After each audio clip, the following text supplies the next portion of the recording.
Certaines vérités ne se révèlent pas dans les livres, ni ne sont criées sur les scènes. Elles se ressentent dans la rébellion silencieuse de l'âme. Et voici l'une d'elles. La manifestation passive est un mensonge. Pas parce que vous ne méritez pas de recevoir, mais parce que l'attente n'a jamais été votre véritable posture. Tu n'es pas né pour mendier l'univers, tu es né pour le devenir sous forme. Beaucoup sont secrètement épuisés, fatigués de visualiser sans résultat, fatigués de se demander « Qu'est-ce que je fais de mal ?» Ils allument des bougies, disent des affirmations, écrivent des listes, et pourtant, le miroir de la vie reflète les mêmes luttes. Et en dessous de tout cela, il y a une douleur plus profonde, celle que personne n'ose nommer à haute voix. La croyance que peut-être tu n'es pas encore assez bien, que peut-être tu dois encore guérir davantage, faire davantage, mériter davantage. C'est une forme subtile de culpabilité, déguisée en spiritualité. Et c'est précisément cette énergie qui bloque ce que vous essayez d'attirer. Neville Goddard n'a jamais dit « Essaye jusqu'à ce que l'univers approuve ». Il a dit « Osez supposer que c'est vrai. Pas un jour, pas après la méditation. Maintenant. Parce que la manifestation n'est pas quelque chose que tu essaies, c'est ce dont tu vis. Pas comme un tour, comme identité, comme être. Mais l'identité est un endroit que la plupart n'explorent jamais pleinement. Ils disent « Je veux la richesse », tout en s'attendant à la lutte. Ils parlent d'amour, tout en répétant l'abandon. Leurs désirs et leurs hypothèses sont en guerre. Et cette guerre n'est pas bruyante, c'est subtil. Cela se cache dans des pensées comme « Quand j'aurai enfin l'argent » ou « Un jour, je rencontrerai la bonne personne ». Mais ces pensées contiennent une fréquence. Et comme le révèle le Dr Joe Dispenza, votre champ électromagnétique, la vibration que votre corps émet, ne répond pas aux mots, mais à la cohérence. L'harmonie entre votre cœur et votre esprit. Si vous désirez par peur, vous émettez une contradiction. Et l'univers ne répond pas à votre désir, mais à votre alignement. Voici la vérité que personne ne vous dit. La manifestation échoue, non pas par manque d'action, mais de la duplicité vibratoire. Tu dis une chose, mais tu ressens une autre. Tu rêves de liberté, mais tu respires la survie. Tu parles d'abondance, tout en te préparant à la perte. Ce n'est pas de ta faute. C'est ta programmation inconsciente. Et pourtant, maintenant que vous le voyez, vous pouvez choisir à nouveau. Parce que tout commence non pas avec ce que vous voulez, mais avec qui vous êtes quand personne ne vous regarde. Qui es-tu quand tu ne manifestes pas? Quelle est la fréquence dans laquelle tu te trouves lorsque le rituel se termine? C'est le travail sacré. Ne pas poursuivre la réalité, mais devenir la version de vous qui n'attend plus. Et en ce moment, alors que tu respires, tu n'as besoin de rien réparer. Remarquez simplement. Ressentez le silence qui vit sous vos désirs. Le silence où la vérité attend, intacte par l'effort. C'est là que commence ton pouvoir. C'est là que votre véritable manifestation prend racine. Écoute attentivement. Il y a quelque chose de profondément douloureux à désirer de tout son cœur, et à ne pas recevoir. Cela crée une tension dans votre âme, une désespérance silencieuse. Et pourtant, la raison n'est pas que ton rêve soit mauvais. C'est que votre identité n'est pas alignée avec le rêve que vous portez. La plupart des gens essaient de manifester en se concentrant sur ce qu'ils veulent. Mais la loi ne répond pas à vos désirs. Elle répond à qui vous croyez être. Tu dis « Je veux être libre », mais te sens-tu comme quelqu'un qui est libre? Vous déclarez « Je veux être riche », mais marchez-vous, respirez-vous et existez-vous comme quelqu'un qui sait que la richesse est inévitable? Ou y a-t-il encore un petit écho de manque dans ta poitrine? Attendant, doutant, retenant son souffle. La distance entre ce que vous voulez et ce que vous vivez n'est pas mesurée en effort, c'est mesuré en identité. C'est ce à quoi Neville Goddard faisait référence, non pas avec des techniques, mais avec l'incarnation. Assumer le sentiment du souhait accompli. Ce n'est pas poétique, c'est neurologique, c'est spirituel, c'est une construction de la réalité. Le désir sans identité devient un désir ardent, le désir devient retard, et le retard devient doute. Mais quand le désir est accompagné d'un nouveau sens de soi, quelque chose change. Le monde se plie, non pas parce que vous l'avez forcé, mais parce qu'il reflète la nouvelle fréquence que vous avez choisi d'habiter. Imaginez une boucle. En haut, hypothèse. Ce que vous choisissez de croire est déjà vrai. Cela mène à l'identité, comment vous vous sentez et vous voyez en conséquence de cette croyance. Et cette identité, à son tour, génère la réalité, les personnes, les événements et les opportunités qui correspondent à votre perception de vous-même. Ce n'est pas de la motivation, c'est de la mécanique. C'est ainsi que l'énergie se condense en forme. Mais voici ce qui est rarement dit. La plupart des gens essaient de changer la réalité sans d'abord changer la boucle. Ils travaillent au plus dur. Ils demandent des signes. Ils attendent des preuves. Mais tant que l'hypothèse ne change pas, l'identité ne changera pas. Et si l'identité ne change pas, la vie non plus. Donc, la question n'est pas « comment manifester plus rapidement ?» La vraie question est « qui suis-je en train d'être en ce moment ?» et cette version de moi appartient-elle à la réalité que j'invoque? Pas dans la fantaisie, mais dans la vérité ressentie. Si vous voulez vivre dans un nouveau monde, vous devez y marcher intérieurement avant qu'il n'apparaisse extérieurement. Vous devez sentir son air, adopter sa posture, parler sa langue. Parce que la manifestation ne consiste pas à devenir quelqu'un d'autre. Il s'agit de se souvenir de qui vous êtes déjà sous le conditionnement. Il s'agit de revenir à l'identité qui contient déjà la vie que vous désirez. Et dans ce souvenir, tout commence à changer. Il y a une panique silencieuse qui se cache sous de nombreuses pratiques spirituelles. Une sorte d'urgence anxieuse déguisée en foi. Ça ressemble à « je dois visualiser davantage » ou « peut-être que je dois élever ma vibration en ce moment » ou « si je manque un jour, tout va s'effondrer ». Mais ce n'est pas de l'alignement, c'est la survie. C'est la peur qui fait semblant d'être de la dévotion. Voici le piège caché. Lorsque vous essayez de manifester en échappant au manque, votre attention reste centrée sur le manque. Vous ne créez pas à partir de l'abondance, vous réagissez à son absence. Et votre corps le ressent. Votre système nerveux ne ment pas. Même si tes mots sont positifs, ton énergie murmure la vérité qui se cache derrière. Tu as encore peur, toujours incertain. Essayez encore de gagner ce qui aurait dû être le vôtre par présomption. C'est ce qui crée l'anxiété spirituelle. La tension invisible entre savoir que vos pensées créent la réalité et craindre qu'une seule pensée erronée ne la détruise. Mais la manifestation ne naît pas de la panique. Cela naît de la présence, de la tranquillité, de la sécurité intérieure. Et la sécurité intérieure ne peut pas être feinte. Il doit être ressenti. C'est pourquoi avant de demander, tu dois t'ancrer. Avant de visualiser, tu dois revenir. Pas à l'effort, mais à la gratitude. Pas le genre performatif, mais celle qui est ancrée, corporelle. Le genre de gratitude qui ne m'en dit pas plus, mais qui s'étend à partir de la suffisance. Ressentez ceci, le sol sous vos pieds, le souffle dans ta poitrine, le fait que tu as survécu à tout ce qui a essayé de te briser, le fait que votre conscience, en ce moment, soit la preuve de la vie et du pouvoir. C'est l'abondance, non pas en argent, mais en présence. Et cette présence est l'état le plus magnétique que vous puissiez atteindre. Parce qu'à partir de la présence, il n'y a plus de saisie, seulement permettre. Quand vous créez à partir d'une gratitude ancrée, l'énergie change. Vous ne demandez pas par manque, tu déclares à partir de l'abondance. Et l'univers écoute différemment, pas parce que tes mots ont changé, mais parce que ton signal a changé. Voici l'inversion sacrée. Quand vous arrêtez d'essayer de manifester juste pour échapper à la douleur, et commencez à manifester comme une expression de qui vous êtes déjà, le jeu change. Vous passez de la peur au pouvoir, de la désespérance à la confiance, de la rareté à la cohérence. Et c'est à ce moment-là que la vie commence à répondre dans une nouvelle langue. Pas de retard, mais d'écho. Pas d'épreuve, mais de réflexion. Parce que tu ne prouves plus. Tu es déjà dans la fréquence de ce qui t'appartient. Il y a une différence subtile entre guérir et revivre. Entre utiliser la mémoire comme un outil de transformation et se retrouver piégé dans son écho. La plupart des gens revisitent leur passé non pas pour le réinventer, mais pour le renforcer. Ils se souviennent de la douleur, et à chaque répétition, ils la réactivent, jusqu'à ce que l'émotion devienne familière, presque sécurisante dans son inconfort. Ce n'est pas une répétition émotionnelle, c'est une répétition émotionnelle. Et c'est l'une des forces invisibles qui bloquent votre manifestation. Neville Goddard parlait de la révision, non pas comme un déni de ce qui s'est passé, mais comme une invitation sacrée à remodeler vos réactions intérieures. Parce que le passé n'est pas figé dans la mémoire. Elle est recréée chaque fois que vous la ressentez à nouveau. Et si tu le ressens toujours de la même manière, tu construis un avenir qui reflète la douleur de ton histoire. Mais que se passe-t-il lorsque vous entrez dans un souvenir, non pas pour souffrir, mais pour le saturer de nouvelles émotions? Pas pour analyser, mais pour transformer. C'est la répétition émotionnelle. C'est l'acte de choisir une nouvelle signature émotionnelle pour des moments qui ont autrefois défini votre image de soi. Et lorsqu'il est fait consciemment, il réécrit les fondements même de votre identité. Imaginez un moment de rejet. Peut-être que quelqu'un s'est éloigné quand vous aviez le plus besoin de lui. La scène originale porte la honte, l'abandon, la peur. Mais que se passerait-il dans votre esprit si vous reviviez ce moment? Et au lieu d'être celui qui reste derrière, tu deviens celui qui connaît sa valeur.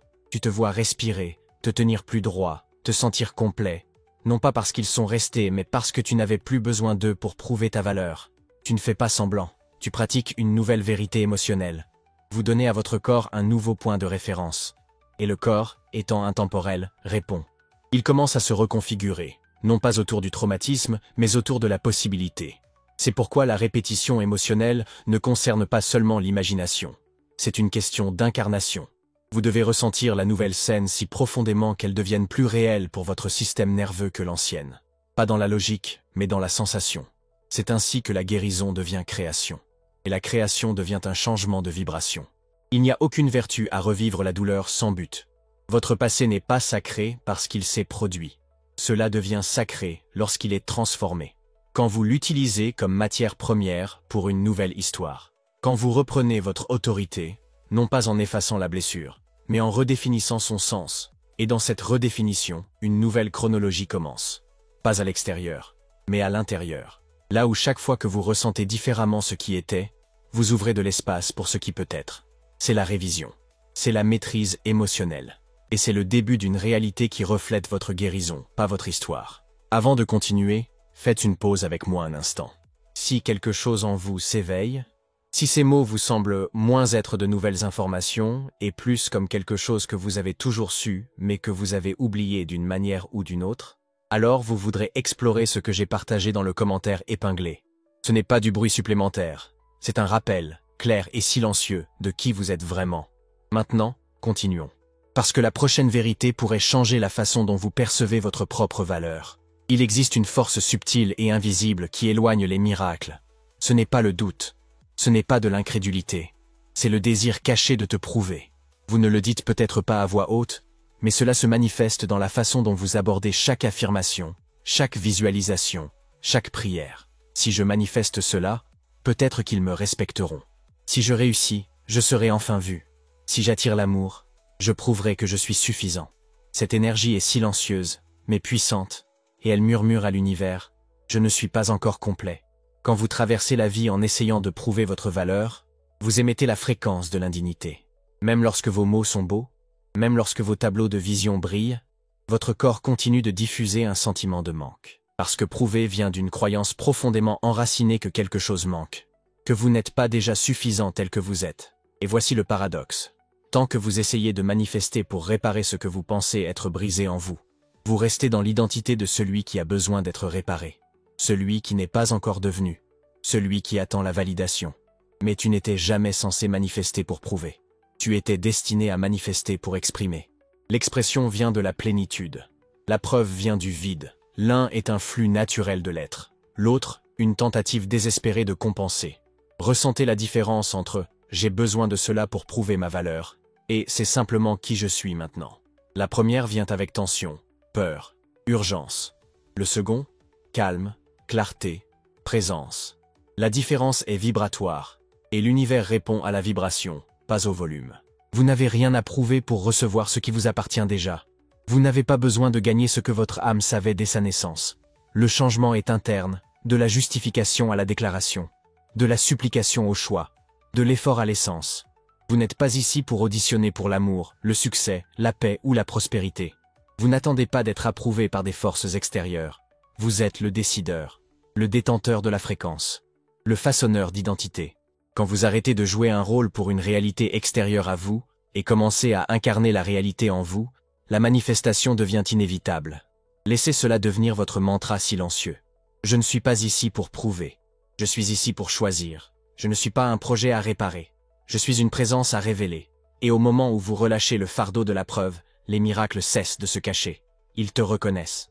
Parce qu'ils ont attendu, non pas votre perfection, mais votre permission.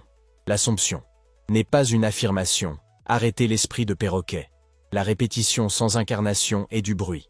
Et pourtant, beaucoup ont été enseignés que s'ils disent simplement les bons mots assez souvent, la réalité finira par se conformer. Mais l'univers ne répond pas à la répétition. Il répond à l'être. Dire « je suis abondant » 10 000 fois ne signifie rien si, en dessous, votre corps tressaille encore à l'idée de recevoir. Si ta poitrine se serre encore à l'idée d'être vue. Si votre système nerveux se prépare toujours à la déception. Neville Goddard n'a jamais parlé des affirmations comme d'une répétition mécanique. Il parlait de l'Assomption comme de la saturation consciente de la scène imaginaire. Pas une seule fois. Pas de manière désinvolte. Mais profondément, jusqu'à ce que cela devienne la vérité ressentie de qui vous êtes. jusqu'à ce que votre monde intérieur soit si rempli de l'expérience que les preuves extérieures deviennent irrélevantes. Pas parce que cela n'a pas d'importance, mais parce que tu es déjà celui pour qui c'est réel. Voici la différence sacrée. L'affirmation parle de la réalité, espérant qu'elle changera. L'hypothèse est la réalité. Elle n'attend plus. Il marche dans l'état accompli, pas pour tromper l'esprit, mais pour aligner la fréquence. Parce que lorsque le corps, la respiration et la vision parlent le même langage, le chant réagit. Mais beaucoup restent piégés dans ce que l'on peut appeler l'esprit perroquet, répétant des slogans spirituels sans intégration. Dire « je suis amour », tout en craignant l'abandon. Dire « je suis réussi », tout en se sentant comme un imposteur. Cela crée une dissonance vibratoire qu'aucune répétition verbale ne peut surmonter. Ce n'est pas ta voix qui crée, c'est ton état. Assumer, c'est entrer dans l'espace imaginaire non pas en tant que spectateur, mais en tant que participant. Voir le monde à travers les yeux de la version de vous qui vit déjà la réalité que vous désirez. Sentir leur souffle, entendre le son de leurs pas. Remarquer la façon dont le monde réagit à eux. Ce n'est pas de l'imagination, c'est une répétition pour l'incarnation. Et c'est ainsi que le subconscient commence à accepter la nouvelle identité comme sûre, normale, inévitable. La question n'est pas « l'avez-vous dit assez souvent ?» mais « es-tu déjà devenu cela ?» Peux-tu sentir la différence entre vouloir quelque chose et savoir que c'est à toi, même quand rien n'a changé? Cette connaissance est une supposition. C'est silencieux, puissant, inébranlable. Et de cet état, la manifestation ne devient pas une récompense, mais un reflet. Arrête de courir après les mots. Retourne à la sensation. Entrez dans la scène. Et laissez le sentiment d'être déjà prendre racine en vous. Parce que c'est là que commence la véritable création. Non pas dans le bruit de la répétition, mais dans le silence de l'identité. Il y a une rébellion silencieuse qui se produit en vous chaque fois que vous essayez d'incarner une nouvelle identité, sans préparer votre corps à la recevoir. Vous dites « je suis abondant », mais votre estomac se serre. Tu visualises le succès, mais tes épaules se tendent. Tu imagines être vu, mais ta poitrine se contracte. Ce n'est pas de la résistance, c'est de la protection. Parce que le système nerveux est loyal, non pas à vos désirs, mais à ce qu'il considère comme sûr. C'est à l'intersection, où la spiritualité rencontre les neurosciences. Votre esprit pourrait être prêt pour la nouvelle version de vous-même, mais si votre corps associe encore l'expansion au danger, il sabotera discrètement. Pas parce qu'il est cassé, mais parce qu'il croit te garder en vie. Nous sous-estimons souvent combien notre système nerveux se souvient. Il se souvient du moment où vous avez échoué et vous êtes senti humilié. Il se souvient du moment où on t'a dit que tu n'étais pas à la hauteur. Il se souvient du regard, du silence, de l'abandon. Et à moins que ces souvenirs émotionnels ne soient mis à jour, ils deviennent la lentille à travers laquelle votre corps filtre chaque nouvelle opportunité. C'est pourquoi beaucoup peuvent visualiser parfaitement, affirmer puissamment, voire ressentir des moments de percée, et revenir malgré tout aux anciens schémas. Parce que le corps, laissé sans attention, continue de vous ancrer dans le familier. Et le familier, aussi douloureux soit-il, est ce qui semble sûr. Mais la sécurité peut être réécrite. Le corps peut être appris à se détendre dans le succès. Ressentir la paix en abondance. Associer la visibilité à la joie, pas à la menace. Ce n'est pas une question de force. Il s'agit d'introduire le corps, doucement, dans un nouveau paysage émotionnel. Petit à petit, souffle par souffle. Fermez les yeux et imaginez tenir la version de vous qui vit déjà la vie que vous désirez. Ne te contente pas de le voir, ressentez-le. Laissez votre système nerveux enregistrer le calme dans leur respiration, la facilité dans leur posture, la douce confiance dans leur présence. Laissez-le s'infiltrer dans vos cellules, non pas comme une performance, mais comme un souvenir. Ceci est le protocole de réussite sûre. Ce n'est pas une technique, mais une manière de se rapporter à son propre devenir. Vous rendez l'inconnu familier. Tu dis à ton corps, c'est bon maintenant. Nous ne sommes plus en danger. Et lentement, le système se détend. La peur s'estompe. La protection se dissipe. Ce n'est qu'à ce moment-là que l'esprit et le corps peuvent agir en harmonie. Ce n'est qu'à ce moment-là que le subconscient cesse de bloquer ce que vous avez appelé. Parce qu'à présent, le succès ne semble plus être une menace. Ça ressemble à la maison. Et une fois que quelque chose ressemble à un chez-soi, tout votre être commence à le créer. Non pas par la lutte, mais par résonance. Pas parce que c'est forcé, mais parce que c'est enfin sûr de recevoir. Il y a une croyance silencieuse qui hante même les esprits les plus éveillés. Ils chuchotent, tu ne peux pas encore manifester. Tu es encore trop brisé. Cela se cache derrière un langage spirituel, derrière des parcours de guérison, derrière l'idée que, une fois que vous serez complètement clair, complètement aligné, complètement guéri, vos manifestations arriveront enfin. Mais ce n'est pas la vérité. C'est un piège. Un perfectionnisme déguisé en spiritualité. Et cela construit un mur invisible entre vous et votre pouvoir. Beaucoup partent du principe que les blessures les disqualifient de la création. Ce doute annule le désir. Que tant qu'ils ne sont pas purs, ils ne peuvent pas recevoir. Mais Neville n'a jamais dit d'attendre que votre cœur soit parfait. Il a dit d'assumer. Entrer dans l'état, pour le sentir réel. Même quand il y a des fissures. Même lorsque la voix de la peur est encore présente. Même quand tu n'es pas sûr de comment. Voici le paradoxe. L'identité qui se manifeste n'est pas celle qui a tout réparé. C'est celui qui a retrouvé son essence à travers le brouillard. Celui qui a osé se sentir choisi, même au milieu de l'incertitude. Celui qui a dit « Oui, c'est qui je suis », non pas parce qu'il avait des preuves, mais parce qu'il a choisi la présence plutôt que la perfection. Le perfectionnisme spirituel est une forme subtile de rejet de soi. Cela retarde votre incarnation jusqu'à ce que les conditions soient remplies. Il dit « Pas encore, tu dois encore évoluer davantage ». Mais la vérité est que la graine n'attend pas de devenir un arbre. Il grandit parce qu'il contient déjà l'arbre. Votre moi idéal n'est pas la récompense de la guérison. C'est l'origine de ton devenir. Lorsque vous adoptez une nouvelle identité, vous n'effacez pas votre passé. Tu es en train d'élargir ton présent. Vous permettez à une version plus profonde de vous-même de s'exprimer plus fort que celle façonnée par la douleur. Et dans cette acceptation, la transformation commence. Non par le déni, mais par l'inclusion. Vous pouvez encore porter le chagrin et manifester la joie. Vous pouvez encore ressentir la peur et incarner le courage. Vous pouvez encore vous sentir non prêt et être celui qui décide. Parce que la loi ne demande pas de pureté. Elle demande une décision. Et la décision ne se prend pas à partir de la perfection. C'est fait à partir de la présence. Alors respirez cette vérité. Vos fissures ne sont pas des barrières. Ce sont des ouvertures, des portails par lesquels ta lumière entre. Vous ne vous manifestez pas parce que vous êtes parfait. Tu te manifestes parce que tu es prêt à ressentir, à choisir, à assumer. Et cette volonté est plus puissante que n'importe quel rituel, n'importe quelle technique, n'importe quel retard déguisé en préparation. C'est l'énergie qui effondre le temps, car elle n'attend pas que vous soyez prêt. Il ne te demande que d'être. Il y a une addiction secrète qui se cache derrière de nombreuses routines de manifestation. Ce n'est pas le désir en lui-même, c'est l'euphorie qui vient de l'imaginer trop souvent, trop intensément, sans mouvement. Au début, cela semble expansif. Vous fermez les yeux et voyez l'avenir que vous désirez. Tu le sens, le goûtes, le respires. Mais ensuite, tu le refais, et encore, et lentement, sans le remarquer, tu commences à vivre plus dans le rêve que dans le devenir. Vous êtes tombé dans le piège de la dopamine. Votre cerveau, câblé pour le plaisir, libère des substances chimiques agréables chaque fois que vous visualisez le succès. Et en petite dose, c'est puissant. Cela crée de l'alignement. Cela active la répétition émotionnelle.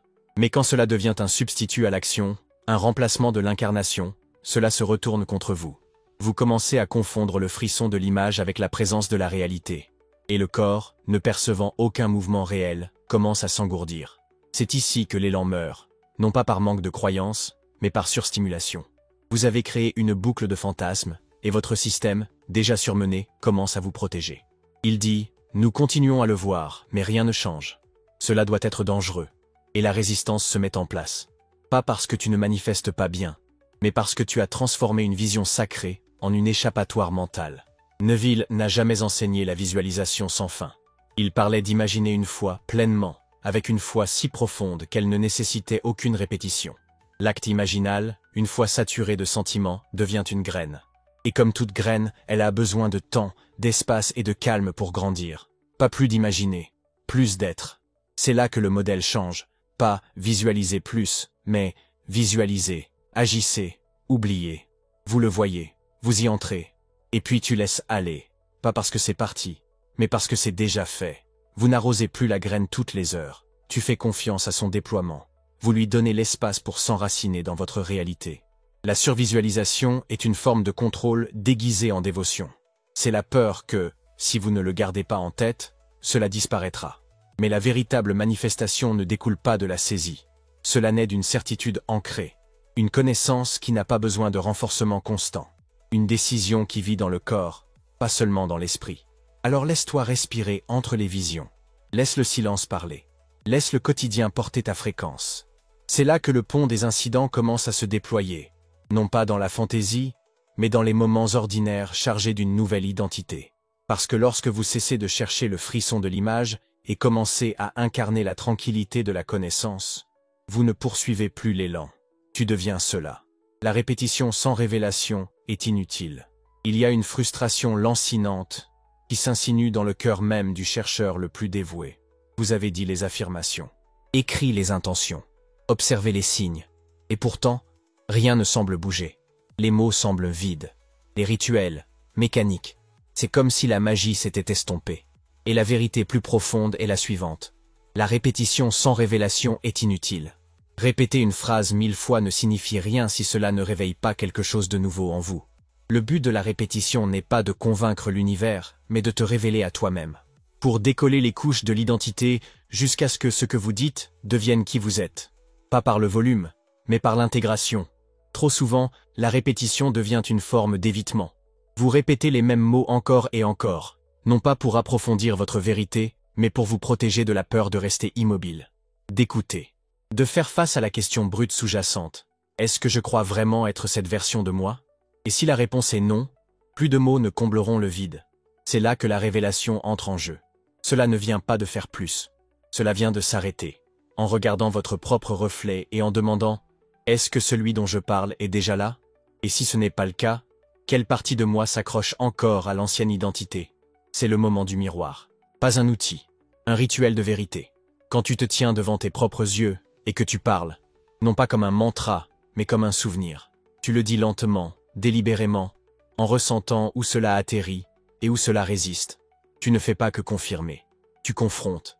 Et dans cette confrontation, l'identité commence à se transformer. Ce n'est pas une question de faire du bruit. Il s'agit d'être honnête, pas de dire plus. Mais dire ce qui compte, avec présence, avec conscience, avec révérence. Parce que chaque phrase prononcée en alignement porte plus de poids qu'un millier de déclarations faites par peur. Le subconscient n'écoute pas les mots. Il écoute la cohérence entre qui vous êtes, ce que vous ressentez et ce que vous dites. Et quand les trois s'alignent, la réalité ne peut que changer. Pas comme une récompense, comme une réponse. Laisse la répétition devenir une porte, pas une distraction. Que chaque phrase soit une invitation à se souvenir, ressentir, incarner. Parce que ce n'est pas la fréquence à laquelle tu répètes qui crée. C'est à quel point vous permettez à chaque mot de devenir vous. Et quand cela arrive, la répétition s'arrête. Parce que le devenir a déjà commencé. Il y a des moments où tout semble bloqué. Tu fais le travail intérieur. Tu penses les bonnes pensées. Tu t'alignes, visualises, affirmes.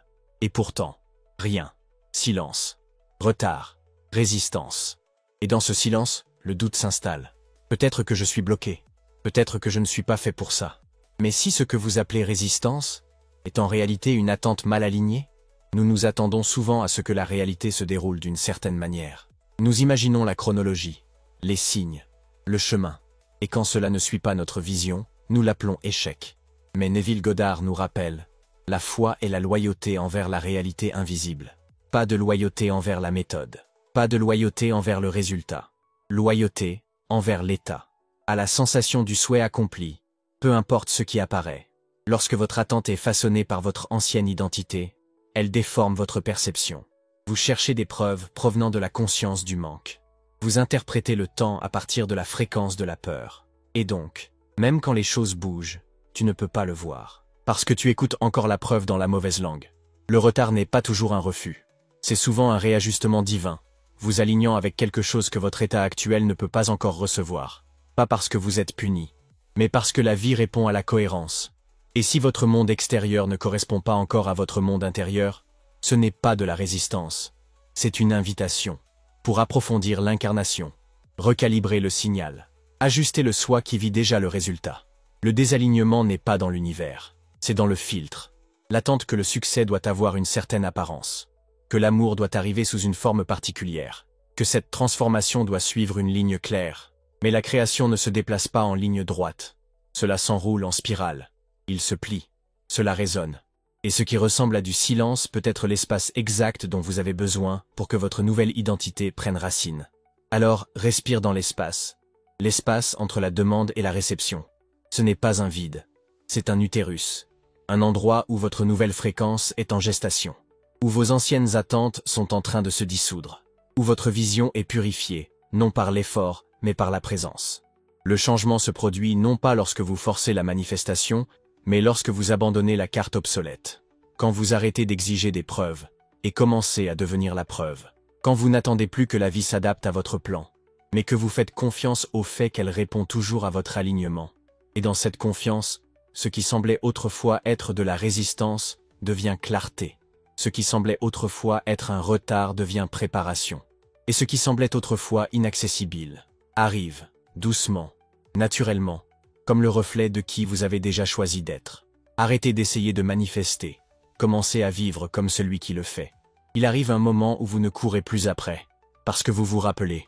Vous n'attirez pas ce que vous voulez. Vous attirez ce que vous êtes.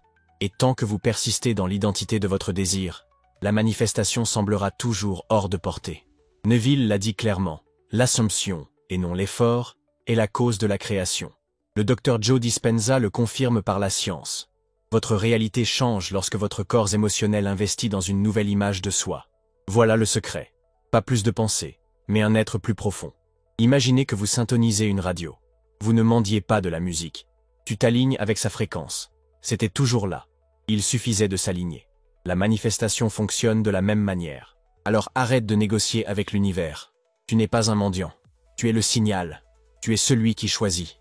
Et une fois que votre identité porte la vibration de déjà fait, la vie n'a d'autre choix que de la refléter. Tu n'attends plus. Tu marches. Incarner. Devenir. Et dans ce devenir, le monde s'adoucit, s'aligne, réfléchit. Pas parce que tu l'as forcé, mais parce que tu es enfin devenu celui qui n'a plus besoin de demander.